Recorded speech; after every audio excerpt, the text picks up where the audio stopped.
Hello and welcome back to the Boardroom. This is the show where we are meeting with some of Malta's leading business minds and we're asking them for the answers to the questions we all have about the future of our economy. Now, if you are watching us live, then as always, we'd love you to join the conversation. Please do add your comments and your questions below. If you haven't managed to catch us live this time, don't worry. This interview will be streamed on who'swho.mt, which is Malta's leading business portal. Now, today with us on the Boardroom, we're thrilled to have the CEO and chairman of a truly leading manufacturing company in Malta. That's Andy Gatesy. He is CEO and chairman of TOLY Products Limited. Now, for anybody that doesn't know, TOLY Products, under his direction, has evolved into a truly world-leading supplier of diversified products, including cosmetic, fragrance, and skincare packaging. The group has over 1,000 employees in different parts of the world, and over 330 of them are here in Malta. Andy, it's so great to have you on the show. Thank you for being with us. Thanks, Joe. Good afternoon. Now, Andy, tell me, where are you joining us from today? Well, I'm in the boardroom. No, kidding apart, I'm actually in my home office, respecting social distancing in the same way that all of our offices are operating around the world. It's only our plants that are running. But to be honest, in this virtual world, this has become our boardroom. It's where all my board meetings are held and now the executive management meetings as well. Everything's taken from here. That's brilliant, Andy. I mean, I know from speaking to you and interviewing you a number of times in the past, just how positive an approach you have. And of course, this is already coming across to us so quickly in this interview, how easily you start to make things work. But we're going to be talking a lot about manufacturing today, a sector that has been, very affected by the COVID crisis. A recent survey found that 80% of manufacturers in the US, they expect that the pandemic will have a financial impact on their business. 80%, that's very high. What are your thoughts at this stage? And what's the reality been for you and for TOLY? Well, manufacturing is a pretty large sector because it covers many different product categories. So some of the areas are booming, while others are neutral and others are declining. So if I maybe give you some examples. If you look at the medical equipment, obviously that's booming. You know, the need for face masks, disposable gloves, protective equipment, as well as equipment in the hospitals. If you look at food and beverage, I would say it's a mixed bag. You know, with people staying at home, the grocery store business is booming, but then restaurants, cafes, those outlets have basically stopped. I have a friend of mine who supplies dairy products in the UK, and he said, one side of it, they can't keep up with the supermarkets. And the other side, he says they have to furlough staff because, all the cafes are closed where they supply. IT equipment manufacturing is busy as far as I can see. A lot of people moving to their home office have bought, new equipment, laptops, cameras, stuff like that, better to suit their home office environment. Then you look at some of the ones suffering, the automotive industry. Most of the car manufacturers were shut for a few weeks. They're now opening up, but I think it's going to be a long time before the demand for cars grows. At least, in the short term, they'll suffer. If you look at the oil industry, you can see just from the drop in the price of oil, how much that's had an effect on oil production with, a few planes in the air, less cars on the road.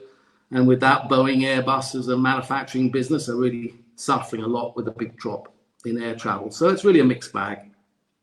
Okay. And you're scaling back a sort of 1,000-person business in a number of different jurisdictions. So that's a big thing to be doing. What has been the financial and the practical implications of that? What parts of your operation are working and what parts are paused?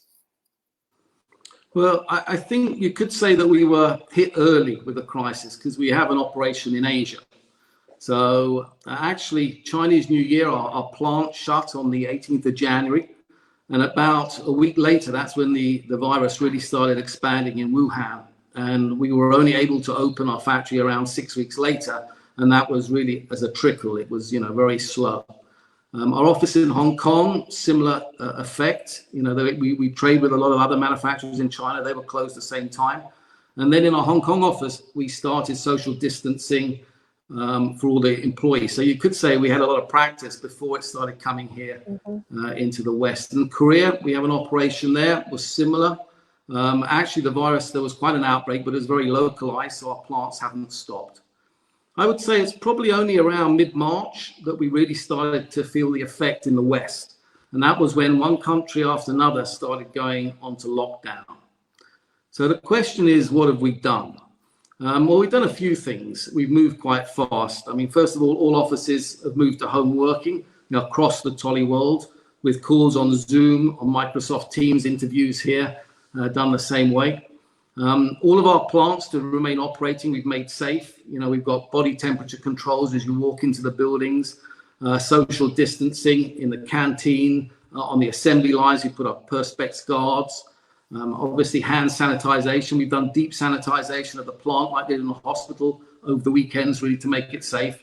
And a very strict policy and guidelines on sicknesses.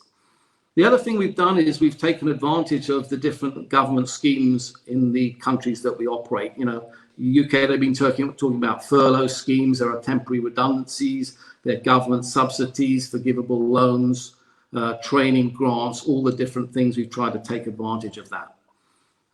We've also tried to preserve our order book. Up to the middle of May, we were actually ahead on order entry against our budget. So we could have just carried on production for 6 weeks without anybody noticing anything. But obviously then you run out of orders. So what we did is we looked at our order book and said we would try and avoid any redundancies. And we'll try and spread that out over, instead of a 6 to 8 week, over a 12-week period. So in April and May, we've moved to a 4-week. April was a paid holiday every day. May, we've asked everybody across the group to make a sacrifice, in effect, a 20% salary reduction. And by doing that, we're pretty confident we can keep our business running at least the next 3 months. Obviously, cash is important, so we create a lot of liquidity. The most important thing is to be able to pay salaries at the end of the month, reducing costs, cutting out non-essential services. We've gone line by line, office by office, to see how we can reduce costs.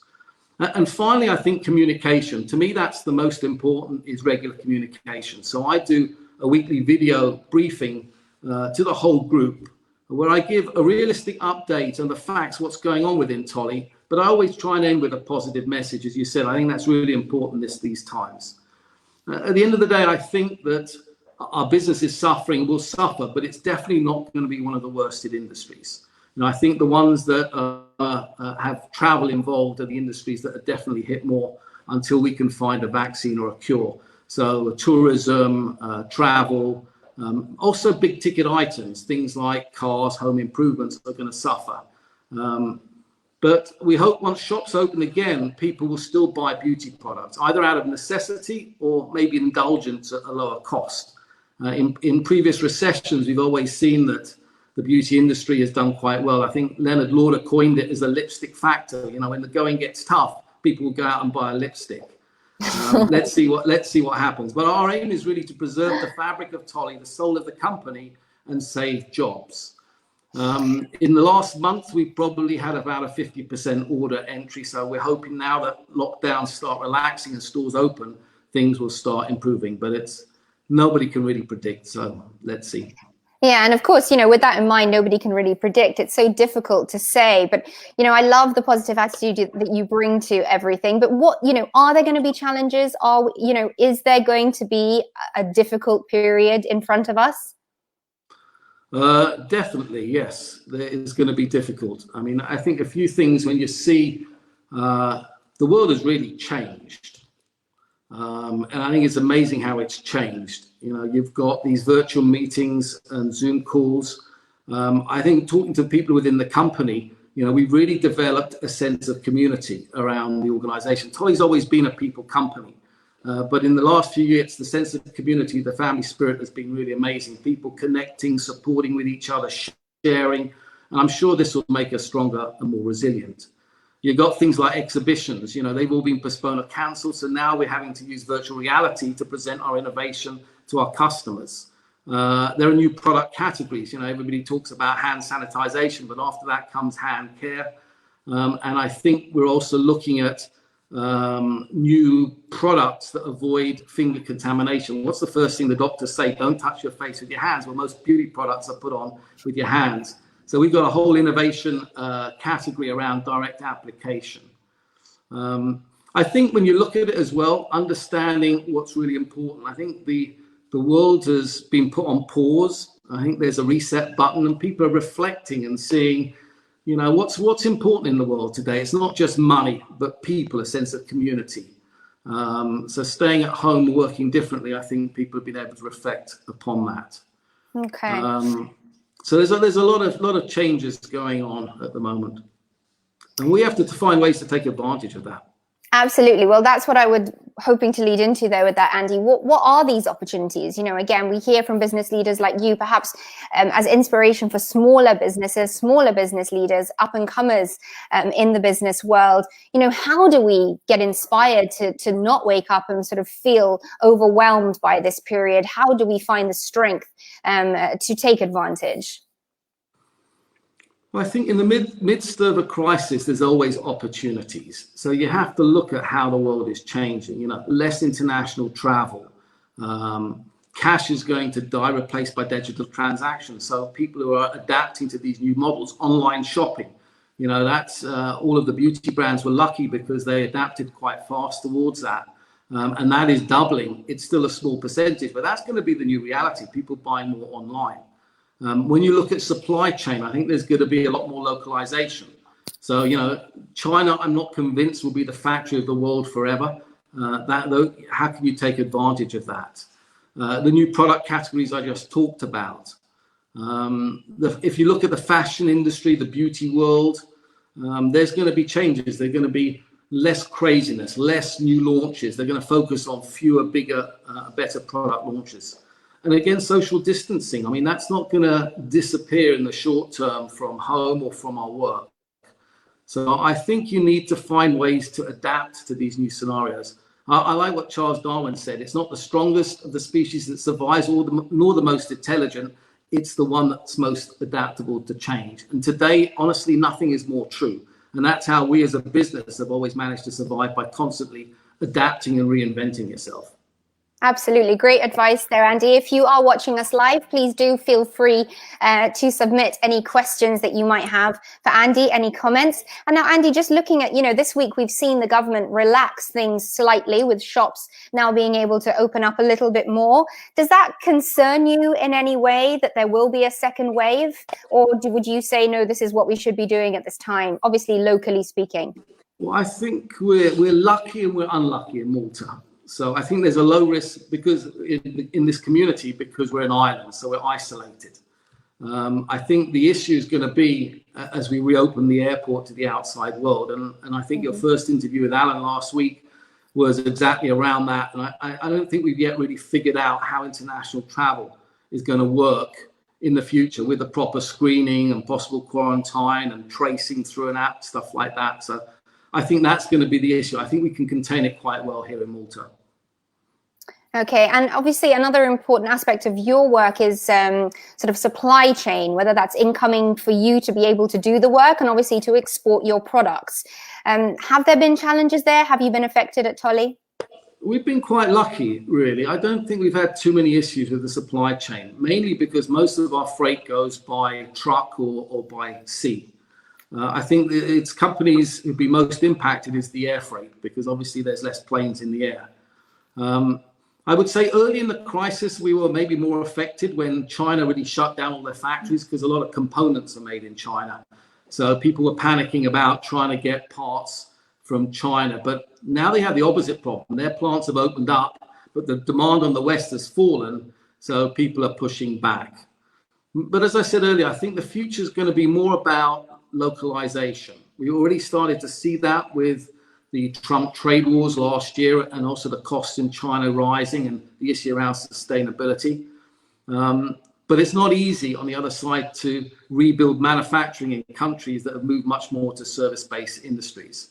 That won't happen overnight. And we live in a global world today. So, you know, people also want to sell into China. So they want to focus on that region. So. And in fact, that sparks a question in my mind when you talk about sort of the fact that we're maybe moving away from some things being as global as they were. What are opportunities there for Malta? Should we be excited by the fact that perhaps China isn't going to be the factory of the world forever? Or should we be, focusing on the service industry as we have been doing in many ways? Well, I'm a manufacturer, so, I'm always pushing manufacturing. And I think we had a tough run for many years because China was really low cost. Everybody ran over to China. But that really changed as the euro-dollar exchange rate. It hasn't changed now. It changed 3 or 4 years ago when the euro-dollar exchange rate changed and Europe became more competitive. More recently, when you look at supply chain agility, this fast world, people don't want to wait 6 weeks on a boat. When you look at sustainability, can you really justify being a sustainable company by shipping stuff all over the world just because it's a lower cost? Mm-hmm. So I think there's definitely opportunities in Europe and particularly in Malta as people are going to be reshoring closer to where products are filled, closer maybe to where products are sold. Absolutely. And that obviously leads into sustainability. You and I have spoken about sustainability in the past and how you bring that into an industry like manufacturing. Do you think we've been given an opportunity here because of COVID to focus on sustainability, or is it actually going to be pushed to the side because of more pressing issues? I think sustainability is always very important. I mean, we've got to look after our planet, and, there was a lot of push by companies making big commitments. I think what's changed now is that maybe hygiene will be a bit higher up on the agenda compared to sustainability. I like the example, for instance, everybody was encouraging you to take your bag into the supermarket to reuse it. What is the first thing people did is, please don't bring anything into the supermarket because of contamination. But the other thing, for me, sustainability is much bigger than just having environmentally or products made from renewable sources or renewable energy. To me, sustainability is around businesses, is around supporting people, around supporting communities. And that's what I said earlier. I think this pandemic, what it's done is changed people's perception and said, it's not just about money. We should look after people and communities. And so I look at sustainability really in the bigger sense of the word. Absolutely. We've had a question come in on one of our channels. You're obviously a global business leader. Do you see a global recession on the cards, or are we going to bounce back? And do you see a recession for Malta in the short-term future? Yes, I think unfortunately the world is going to suffer. I think Malta will suffer particularly. The advantages of being an island is we're isolated. The disadvantage is, it's painful when we start opening up. So Malta relies so much upon people, whether it's tourism, whether it's businesses like language schools, whether it's people coming into trade here, traveling, and until we can guarantee safety there, people are going to be very nervous. On the other side, I think we started looking at China, where China was 2 months ahead of the curve, and so it's quite interesting to see the data now coming out from China. There are some good news stories in the luxury goods space that we operate. For instance, I read about 10 days ago that Hermes, a store in China which was closed for many weeks, on the first day it opened, it took $2.7 million worth of business. One store, one day, crazy numbers. And you can see from our industry that actually sales have bounced back in China. On the other side, The Economist over the weekend said that when they really delve a bit deeper, discretionary spending has fallen by about 40% because people are weighed down by financial hardship. Bankruptcies are rising, unemployment is rising, and the travel industry is still stuck. So I don't think the recovery will be a sprint, but instead it's much more of a marathon. I can't really predict, will it grow fast? Will it go slow? For me, I think what happens is you need to change your mindset. We've got to use this as an opportunity probably to not just restart our business as we come out of lockdown, but maybe to reset our business, shift our mindset, reinvent our strategy, and adapt to this new normal. But I think we're all in the same storm, but we're not all necessarily in the same boat. Absolutely, Andy, such insight there. And I'd love to know, I mean, I know a little bit about what your life was like before, jumping from plane to plane, location to location to get your brilliant business going. How has your life changed? Are you working more? Are you working less? What's been the biggest change? And I'd love to know when you think you will next be on a plane. I can't answer when I'll be next on a plane. I keep asking, when's the airport going to open up? And if so, how? And nobody can give you an answer yet. But obviously life really changed. In middle of March, I moved to working from home, at the insistence really of the family, of the executive team. And honestly, staying at home is not my nature. As a leader, I really like to be on the front line with my teams, in the office, in the manufacturing plants, on the shop floor, or with customers or with sales offices around the world. But actually, quite quickly, I realized that you can do this virtually. So you don't have to necessarily be physically present. You can be present as we're doing this. If I look at the last few weeks, I'd say that my days and my weeks have been very long, because people feel insecure. And to give people security, you need to communicate, you need to talk to them. Give them an opportunity to ask you questions and allay their fears. So a lot of time every day is spent with different parts of our organization, talking to them, giving them, being optimistic, motivating them. We try and do it very transparently with clear data. We try and explain that everybody's trying to make the same sacrifices, sharing market intelligence, but always in a positive way. But you're right, the last, I'd say 30 years, I've never spent 3 months without jumping on a plane and traveling. So it's very different. But I'm enjoying my home because I haven't spent so much time here, seeing nature blossom in the spring, spending time with the family. And I think also being able to reflect a little bit on your life's journey so far. Absolutely. Very wise and brilliant words there, Andy. To wrap up, what is the one most important thing that you would say businesses can and even should take from this period? Well, I think I've learned in the last 35 years that in life, it's not so important what happens to us, but maybe instead the way that we deal with it. I think everybody and every company will go through a crisis in their life. We've been through probably 5 crises, and everyone we've come out stronger. And it's these crises, these difficult moments that really define our character and our brand. So it's precisely in these tough times that we show ourselves for who we really are. As I started, I'm always positive. I'm always looking forward. So we haven't put our business on hold. We haven't given up on our vision. We haven't given up on our ambition. I think during a storm, many companies, what do? They stick their head in the sand and they wait for the storm to pass.